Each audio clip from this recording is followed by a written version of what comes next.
Alright guys, we have plenty to talk through in today's video. We also have a couple matches coming up in midweek which we will be previewing in the second half of today's video, but we will be focusing on the 11 matches which have taken place in game week 34 so far. As always, do leave a like if you do going to enjoy today's video, leave your thoughts down below, but without any further ado, let's hop into these matches. Starting out with Coventry up against Sunderland, a great win for Cov in this one, who are on a little bit of a roll at the moment. Very interested to see how they're looking in midweek as they come to Deepdale. We'll be previewing that one in the second half of today's video, but quite an entertaining end-to-end game this one, each side having plenty of chances. Coventry striking first, Gyökeres putting it on the plate for Allen. Gyökeres, especially in this game, was absolutely unplayable. I think he had 5 or 6 shots, 6 successful dribbles, 7 ground duels, one absolutely on one against Sunderland, and could have had 2 or 3 goals in this game, if we're being honest. In terms of Sunderland, I thought they did fairly well to go punch for punch with Coventry. I thought they actually got in some really good areas, but nothing was quite sticking for Gelhardt up front, and it just felt like they were missing that striker in the mould of someone like a Stewart, who would have been especially useful in a game like this. Gyökeres does get his goal in the 89th minute before Sunderland do threaten a little bit of a comeback with a fantastic finish by Diallo from the right-hand side. Poured a few men forward towards the end, but it wasn't to be for Sunderland. Great result there for Coventry, who keep alive that slim hope maybe of a top 6 finish. We saw Luton getting back to winning ways against Birmingham. I was backing Luton for all 3 points in this one, but a little bit wary by the fact that their record against Birmingham hasn't been great over these last few years, but Morris with the decisive header in the second half which went ahead and sealed up the 3 points. Once again, not a great showing from Birmingham. No shots on target. 4 consecutive defeats in the Championship. Roberts massively getting off the hook to have not been shown a red card for that reckless challenge in the second half as well. And all in all, Birmingham sort of doing their best to get themselves involved with this relegation scrap at the moment. I do think that they will have enough in the bank to just about sort of breeze over this second half of the season, but when you consider the next 2 matches are up against Wigan and Rotherham, should Birmingham lose back-to-back both of those matches, then they are slap bang in this relegation battle. But as of right now, I still think they will have just about enough in the tank to go ahead and get over the line and sort of remain above that dotted line and a few of those teams who are currently below them. But the form book is massively worrying. From a Luton point of view, good to get back to winning ways, and I think deservedly so. And the unbeaten run continues for Bristol City. Another fantastic 3 points at Ashton Gate, still unbeaten in 2023, and obviously have that FA Cup fixture against Manchester City to look forward to next. But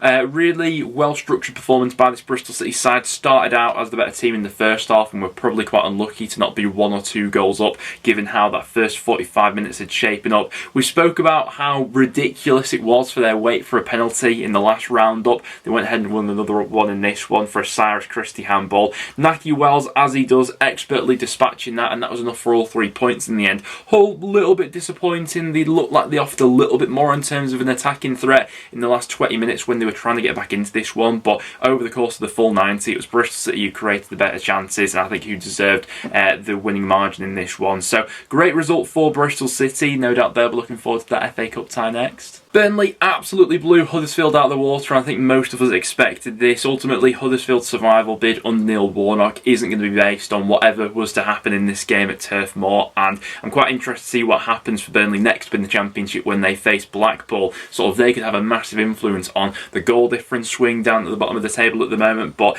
in actuality, this looked like a Premier League side up against a League One side. The levels between these two seemed absolutely a million miles away. Burnley, some fantastic football on display for this one. Barnes, Roberts, Brownhill and Obafemi on the score sheet. The build-up in the second goal especially, I thought was absolutely just breathtaking stuff, and I think that'll go down as one of my favourite goals so far this season actually. About 20 passes in the build-up to it, that defence-splitting pass by Ekdal in the build-up to it, into Goodmanson who squares it into Roberts. It was just absolutely vintage stuff from Burnley, and Huddersfield just couldn't get close to them. There were several massive passages of play where Burnley would just stroll things around, and when they want to up the tempo, find that defence splitting pass, they can just go ahead and do so like that. So a richly deserved 3 points from Burnley, who continue to blow everyone else out of the water, especially at Turf Moor at the moment, and Huddersfield will just have to go again from this point,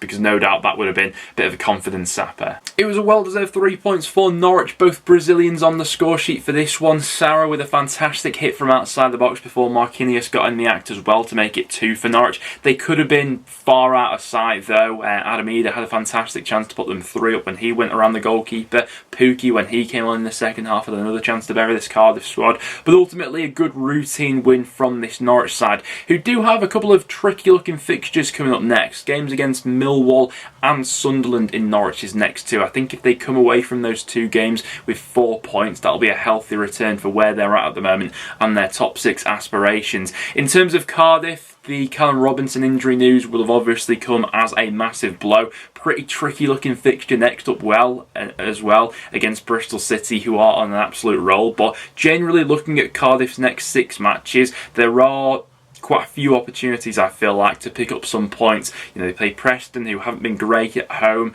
Got games against the likes of Rotherham, Swansea and Blackpool, all teams who are sort of in and around them or not on great runs at the moment. So there are still opportunities for this Cardiff side to pick up points, but the bottom of the table got quite twitchy, I'm sure, with all 4 sides losing this weekend. Next then for Preston, up against Wigan. Finally North End getting a home win at Deepdale. Feels like an absolute eternity since I've been able to say that. But Wigan, I thought, got their game plan spot on in the first half. They were the better team, offered more in terms of goal mouth action, and deservedly went in at half-time, won. The little Preston sort of served up the same sort of football that we've been accustomed to seeing at Deepdale this season. Ryan Ledson guilty of giving the ball away in the build-up to that first one, which ultimately went down as a Greg Cunningham own goal. But Wigan, coming into that second half, just crumbling in the space of a few minutes. Daniel Johnson, I'm not going to lie, winning a very suspect penalty. If that was given against North End, I wouldn't be happy. He then expertly dispatched that one before Alan Brown sent Tom Cannon through,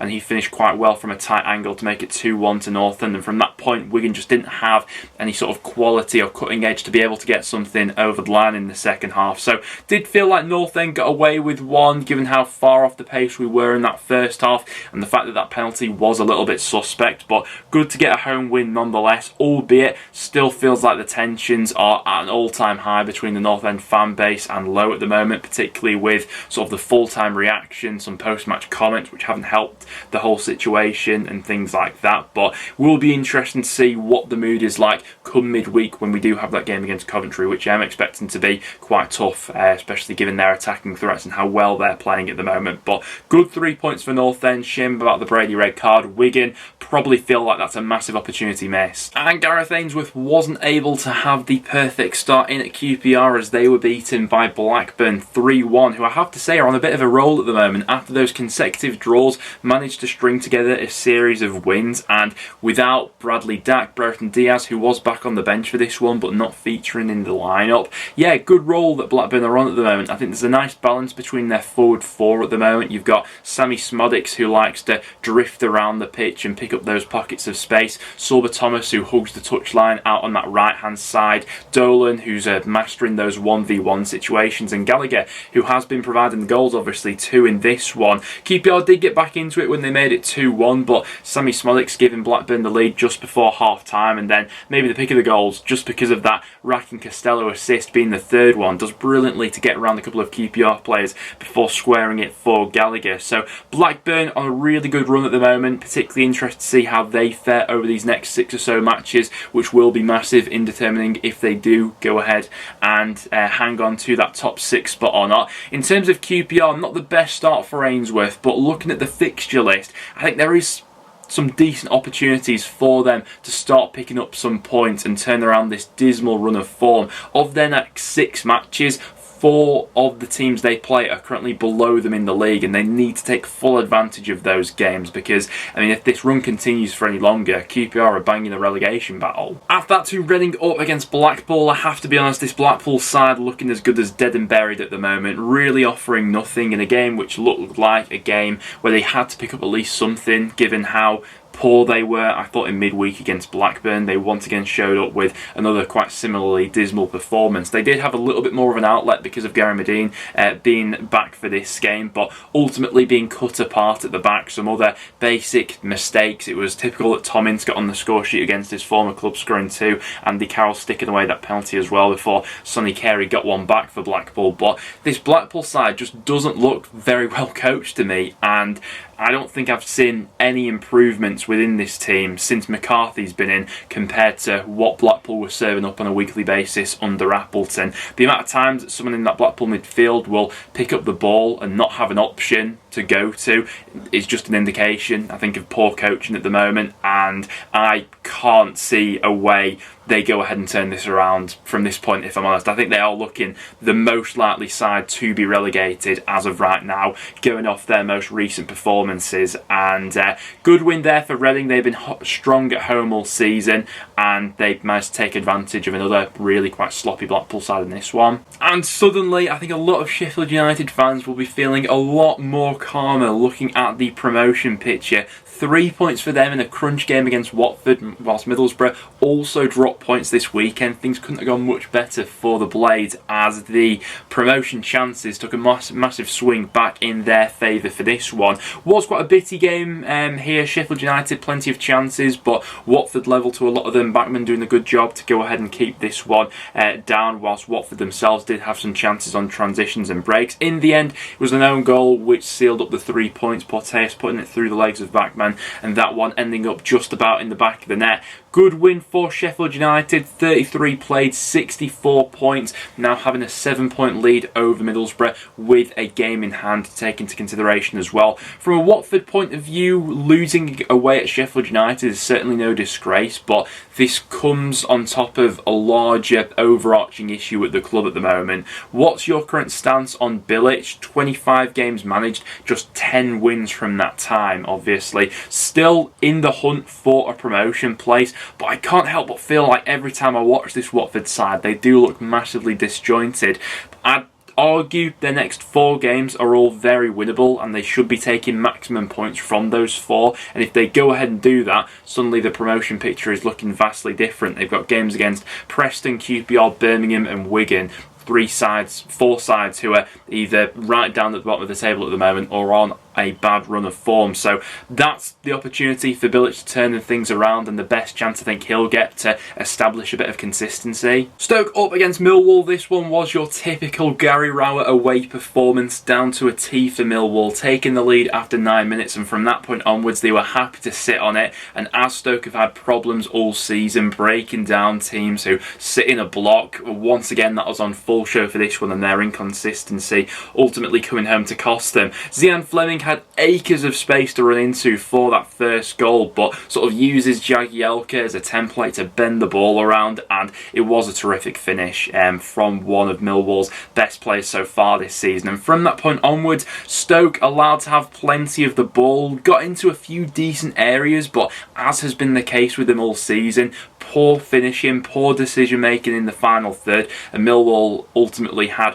quite a comfortable afternoon where they really didn't need to click out a second gear. And then the last game we had going on in this game week was West Brom 2, Middlesbrough 0. Middlesbrough's incredible winning run coming to an end at the Hawthorns, and a richly deserved 3 points for West Brom. Hit them quite quickly in this one with 2 goals from Daryl Dike inside the opening 10 minutes. I think that this is where West Brom have really been best, particularly under Corberan, when they do get off to those electric starts, put the opposition, especially at the Hawthorns, under all sorts of pressure early on, and ultimately that was the difference between these sides. Middlesbrough sort of grew into it with a few chances as this one went on, but I thought Griffiths did really well in net for West Brom, level to everything that Middlesbrough threw at him, and in the end it just wasn't their day in the final third. 7-point gap between them and Sheffield United, with the Blades having the game in hand, is going to be difficult to make up. However, looking at Middlesbrough's next 6 or 7 games compared to Sheffield United's, I would say that Middlesbrough do have the easier route in terms of the next upcoming fixtures,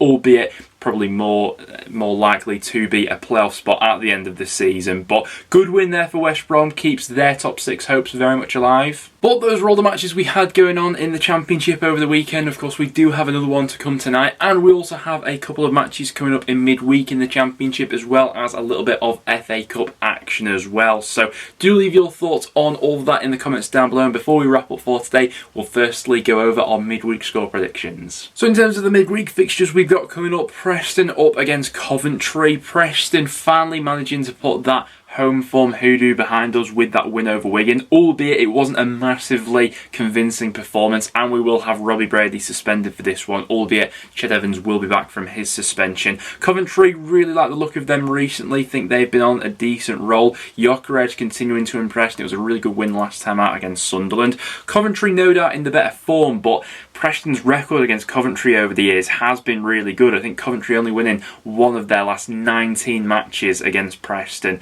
So for a prediction for this one, I wouldn't be surprised if North End maybe snatch a point from this, despite Coventry being in the better form. Going to go for a 1-1er in there. Just got a feeling we may get something from that game. Then to Luton up against Millwall, a massive game in the playoff picture. Certainly a draw in this one wouldn't surprise me either.